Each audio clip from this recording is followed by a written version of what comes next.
It's 100 educators that we intentionally invited. They were selected specifically for this event. They're uniquely positioned to recognize the value AI can hold in the classroom as far as an aid for productivity. We're breaking down in groups, and they pre-assigned us so that we have someone from public ed, private ed, OSDE, I'm a legislator. Very helpful to continue to get perspective from all different sides so that you maybe focus on something you never thought about. Meeting people from maybe an institution or an entity that you are unfamiliar with or that you don't get a chance to interact with. Maybe our world should kind of talk to each other and look at what you're doing and how we can take maybe what you're doing and implement it for us. To actually see a large group of people come where we have everyone really well represented and collaborating and talking through issues, and also having legislators participate in an active way where they're not just here to talk to us,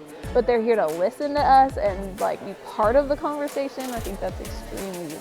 Our conference far exceeds anybody's expectation in the planning. We're accomplishing far more than we ever believed was possible, and we're into places now to where we're going to start to implement pilots and things so that we can get started immediately, and there's just excitement and energy in the room.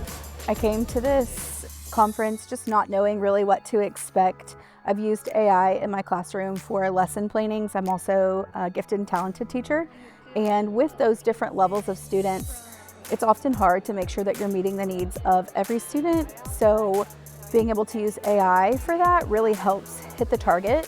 Our teachers are some of the best folks in the world in the classroom.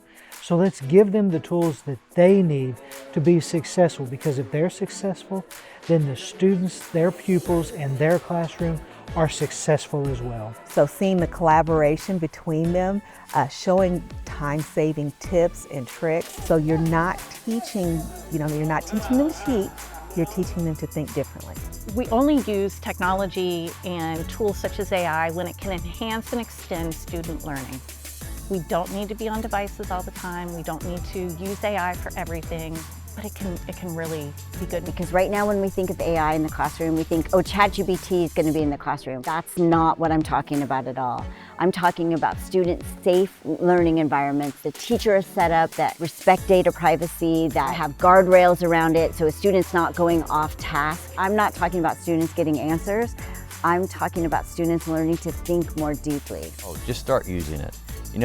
I think a lot of people can be scared or intimidated by it, or they just haven't tried it.